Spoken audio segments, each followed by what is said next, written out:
नमस्कार। आपका स्वागत है एस्ट्रो सच चैनल पर। दोस्तों, भगवान श्री कृष्ण वास्तुशास्त्र का विशिष्ट ज्ञान रखते थे। उन्होंने समय समय पर धर्मराज युधिष्ठिर को वास्तुशास्त्र का ज्ञान दिया। यह ज्ञान समस्त मानव जाति के लिए अत्यंत महत्वपूर्ण और कल्याणकारी है। श्री कृष्ण ने दो ऐसे पेड़ पौधों के बारे में बताया है जिनका भवन की सीमा में होना दुख एवं दरिद्रता लेकर आता है। यह वृक्ष घर के सामने होने से उस घर में निवास करने वाले लोगों की कभी उन्नति नहीं होती है।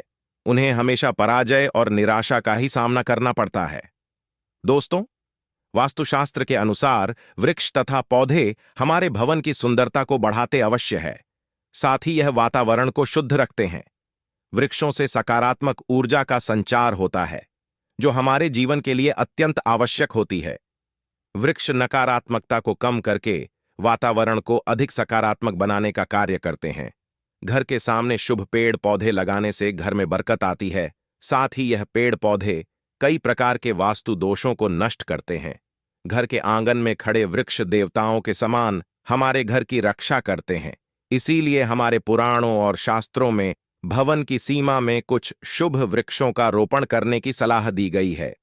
आज हम जानेंगे हमारे घर की सीमा में कौन से वृक्ष तथा पौधे होने चाहिए और कौन से वृक्ष नहीं होने चाहिए। जैसे कुछ वृक्षों को शास्त्रों में शुभ बताया गया है, उसी प्रकार से वास्तुशास्त्र में अशुभ वृक्षों तथा पौधों का वर्णन मिलता है। इन वृक्षों का घर की सीमा में होना अशुभ और अमंगलकारी होता है। यह वृक्ष घर के सामने होने से दुख तथा दरिद्रता का ही सामना करना पड़ता है। इन वृक्षों के सानिध्य में रहने पर धन का नाश होता है, शत्रुओं में वृद्धि होती है, मनुष्य अपना मान सम्मान तक खो देता है। इसीलिए यदि आपने भी जाने अनजाने में अपने घर के आंगन में अथवा घर के अंदर ऐसे वृक्ष तथा पौधे लगाए हैं, तो बिना देरी किए उन्हें तुरंत हटा देना चाहिए। तो चलिए जान लेते हैं मनुष्य को कौन से पेड़ लगाने चाहिए और कौन से नहीं। सबसे पहला है पीपल का पेड़। किसी जलाशय के समीप पीपल का वृक्ष लगाने वाले मनुष्य को जो फल मिलता है वह सैकड़ों यज्ञों के समान होता है। जब पीपल के पत्ते उस जलाशय में गिरते हैं तो वे पिंड के समान होकर पितरों को तृप्ति प्रदान करते हैं। इससे सभी प्रकार के पितृ दोष समाप्त हो जाते हैं। श्री कृष्ण कहते हैं, जो मनुष्य नित्य स्नान करके पीपल को स्पर्श करता है वह सभी पापों से मुक्त होता है और कभी पराजित नहीं होता है। पीपल को स्पर्श करने से लक्ष्मी की प्राप्ति होती है और उसकी प्रदक्षिणा करने से आयु में वृद्धि होती है। पीपल की जड़ में श्री विष्णु, तने में शिव जी और अग्रभाग में ब्रह्मा जी स्थित रहते हैं। सोमवती अमावस्या के दिन पीपल को प्रणाम करने से जो फल मिलता है वह 1000 गायों के दान के बराबर होता है। इस संसार में पीपल के समान कोई वृक्ष नहीं है। साक्षात श्री हरि इस वृक्ष के रूप में पृथ्वी पर विराजमान है। पीपल के वृक्ष को चोट पहुंचाना अथवा उसकी पहली तोड़ना महापाप माना गया है। ऐसा मनुष्य एक कल्प तक नरक में रहता है और जो पीपल को जड़ से काटता है उसका कभी नरक से उद्धार नहीं होता है। दूसरा है आंवले का वृक्ष। श्री कृष्ण कहते हैं, आंवले का फल समस्त लोकों में प्रसिद्ध और परम पवित्र है। आंवले को लगाने से स्त्री और पुरुष जन्म मृत्यु के बंधन से मुक्त हो जाते हैं। यह पवित्र फल भगवान विष्णु को अत्यंत प्रसन्न करने वाला एवं शुभ माना गया है। इसको खाने से सभी पापों से मुक्ति मिलती है। आंवला खाने से आयु बढ़ती है, उसका जल पीने से रोगों का नाश होता है और आंवले को जल में मिलाकर स्नान करने से दरिद्रता दूर हो जाती है और सभी प्रकार के ऐश्वर्य प्राप्त होते हैं। जिस घर में आंवला सदा मौजूद रहता है उस घर में कभी दैत्य और राक्षस नहीं आते हैं। एकादशी के दिन अगर आंवला मिल जाए तो संसार के सभी तीर्थों से बढ़कर फल प्राप्त होता है। अपने केस में आंवला लगाने वाला फिर से मृत्युलोक पर जन्म नहीं लेता है। जिस घर के सामने आंवले का वृक्ष होता है वहां पर साक्षात लक्ष्मी नारायण निवास करते हैं। तीसरा है अशोक का वृक्ष। दोस्तों, पद्म पुराण के अनुसार अशोक के वृक्ष में अप्सराओं का निवास होता है। यह वृक्ष शोक का नाश करने वाला तथा निराश को समाप्त करने वाला होता है। इस वृक्ष को घर के पास लगाने से घर में सुख शांति बनी रहती है। अशोक का वृक्ष शीतलता और यौवन प्रदान करने वाला होता है। मां लक्ष्मी ने जब देवी सीता के रूप में अवतार लिया था तब रावण द्वारा अपहरण करने के बाद उनका आवास अशोक वाटिका में था। अशोक के वृक्ष ने मां सीता की बहुत सेवा की थी, इसीलिए मां सीता ने अशोक वृक्ष को यह वरदान दिया था कि जिस भी स्थान पर यह वृक्ष होगा वहां पर उनका सदैव ही निवास होगा।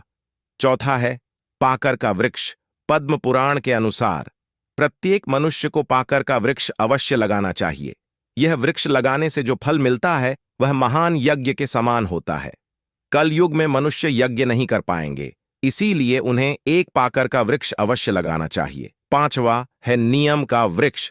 पद्म पुराण के अनुसार नीम का वृक्ष लगाने से सूर्य देव प्रसन्न होते हैं।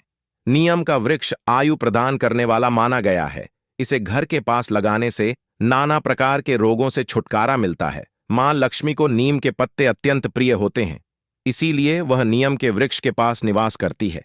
घर के सामने नीम के वृक्ष का रोपण करने से धन संपत्ति की प्राप्ति होती है। छठा है जामुन का वृक्ष। यदि कोई मनुष्य कन्या प्राप्ति की कामना करता है तो उसे जामुन का वृक्ष अवश्य लगाना चाहिए।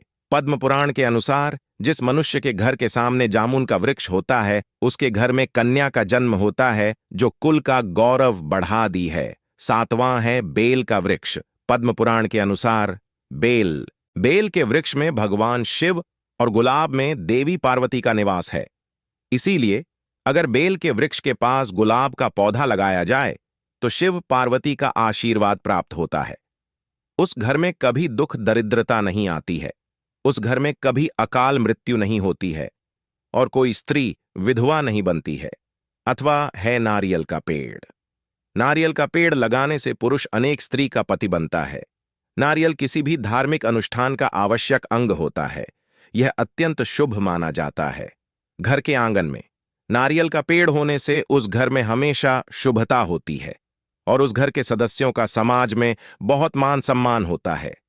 सुंदर पत्नी की कामना करने वाले मनुष्य को अनार का वृक्ष लगाना चाहिए। पलाश का पेड़ ब्रह्म तेज प्रदान करता है, इसीलिए इसका रोपण अवश्य करना चाहिए। वंश वृद्धि और संतान प्राप्ति की कामना करने वाले मनुष्य को अंकोला का वृक्ष अवश्य लगाना चाहिए। अगर मनुष्य किसी बीमारी से पीड़ित है तो उसे खैर का वृक्ष लगाना चाहिए। खैर का वृक्ष लगाने से बड़े बड़े रोग नष्ट हो जाते हैं। यह वृक्ष आरोग्य प्रदान करने वाला होता है। कुंड अर्थात मोगरे के पेट में गंधर्व निवास करते हैं, इसीलिए इस पौधे का रोपण अपने घर के पास करने से कार्यों में सिद्धि और शुभ फलों की प्राप्ति होती है। खासकर कला के क्षेत्र में काम करने वाले लोगों को यह पौधा अवश्य लगाना चाहिए। यदि किसी मनुष्य को चोर और लुटेरों का भी सता रहा है तो उसे अपने घर के पास बैंड का वृक्ष जरूर लगाना चाहिए। यह वृक्ष चोर लुटेरों को भयभीत करता है और घर की रक्षा करता है।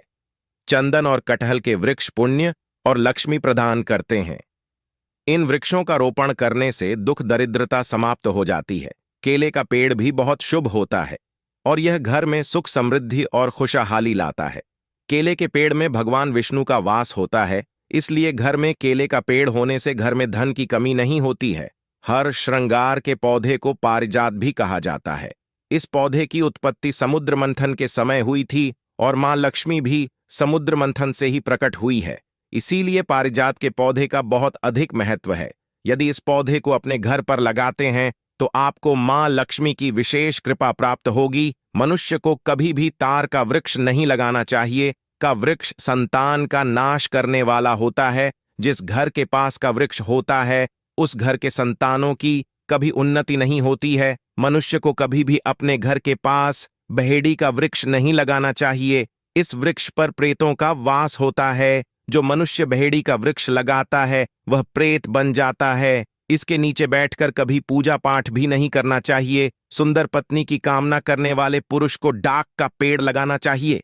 अगर किसी मनुष्य को शत्रुओं का भय सता रहा है तो उसे केवड़े का वृक्ष लगाना चाहिए। यह शत्रुओं का नाश करने वाला होता है। तो दोस्तों, इस प्रकार से शास्त्रों में इन पेड़ पौधों के बारे में बताया गया है। उम्मीद है आपको यह जानकारी अच्छी लगी होगी। वीडियो को लाइक जरूर